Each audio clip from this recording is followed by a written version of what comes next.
Now, what if there was a lot more liquidity? What if, you instead of selling the whole art piece, you could just sell a fraction of it? This my note if I die. Think I try to write this song 370 times. I can never say this, but I think for a reason that's so much bigger than me. What is up, guys? We are back. It's day 2. We're still in New York, so in about 30 minutes I'm giving a talk on the panel about how fine art meets blockchain. And I kind of got sick yesterday, I'm losing my voice a little bit, so I'm running to CVS to get some, things that will get me back on track so that I have the energy to really just drop the value, bring fire, and I'm excited. So let's go right now, and we'll be right back at the event in a few minutes. Let's go.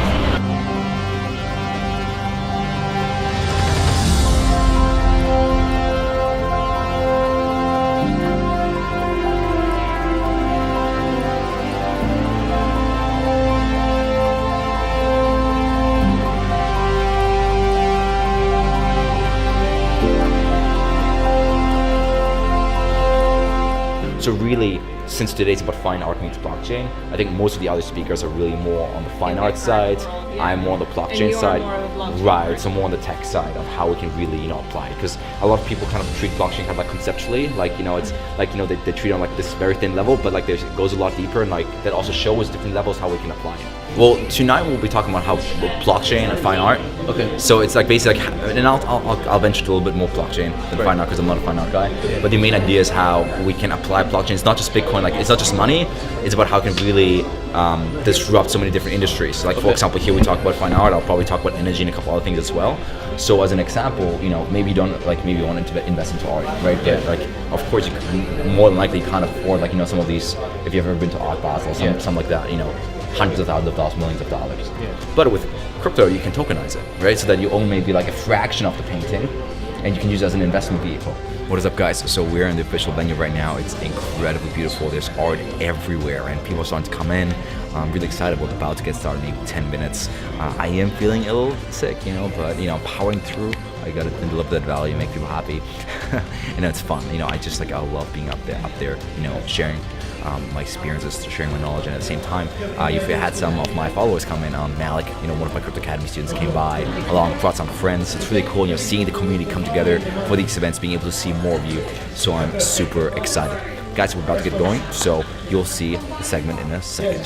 Hey guys, my name is Felix Hartmann, and I'm, as Dave said, I run a digital asset hedge fund, and the way I got into it already when I was maybe 9 years old, 8 years old, I was developing websites. I was kind of techie from the start, yes, a lot more nerdy. And then when I was 17, I came across trading, really loved trading, have been doing it full time now for 5 to 6 years. And as I was working on a couple different startups, I did my first technical analysis on Bitcoin back in 2014. I was working on a Bitcoin crowdfunding website back in 2015, 2016. And then when I noticed, as a trader, the market was just going crazy. Early 2017, Ethereum was $4, Litecoin was $2. For reference, they peaked as high as 1,400.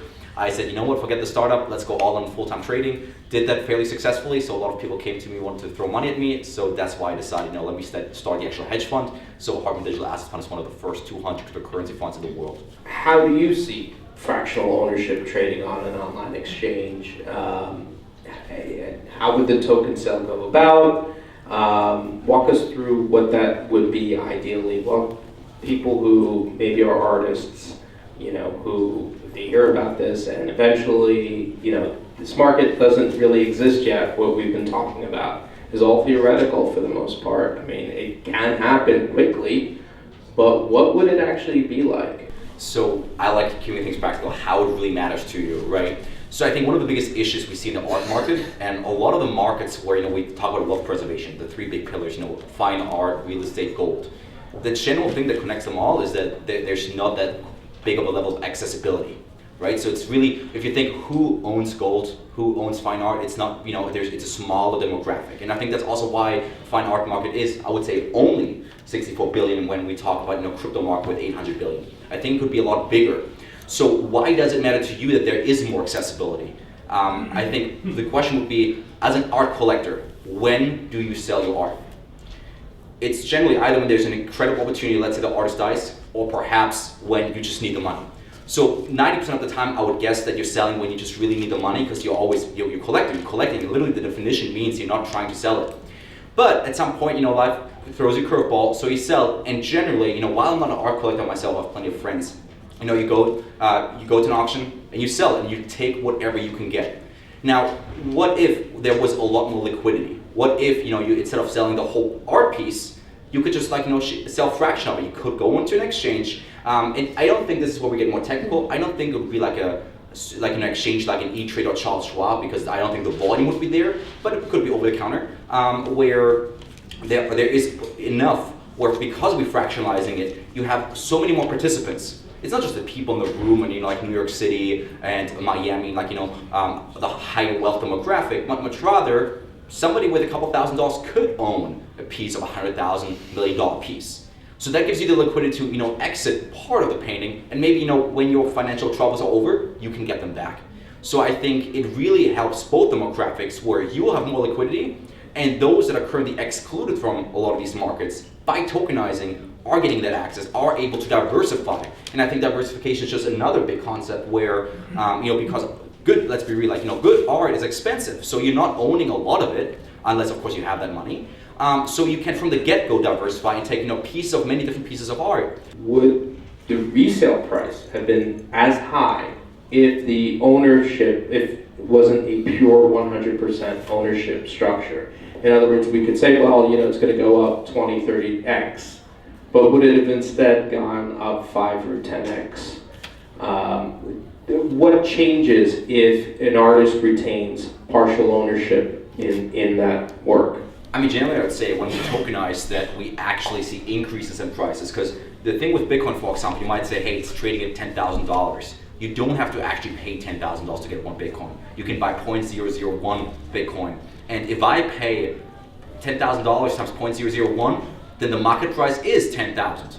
Meaning if people buy small fractions, but at these listed market prices, the price will be a lot higher. Now, if you remove those masses and you only have kind of like an over-the-counter trading where you have to buy large quantities, you have to buy the full painting, I think you will have perhaps half to quarter of the price. I think there can be a lot more when there's a lot of excitement, right? We're talking about let's say the artist dies and there's kind of like a run on the money, so to say, when people say, wow, this is going to be worth so much more money. Then a lot of people, even if they wouldn't be able to afford the whole painting, will throw a certain amount of money, which will then raise the market price, because basically you have a lot more buy pressure. What is the one thing everyone here should leave with tonight? We're going to start, oh, come on, it's okay, it's all right. I would just say that every part of life will change with decentralization, whether that's art, energy, government, finance, you name it. So I would really start looking at, how certain aspects of your life will be changing and how you can be on the upside of that rather than on the downside.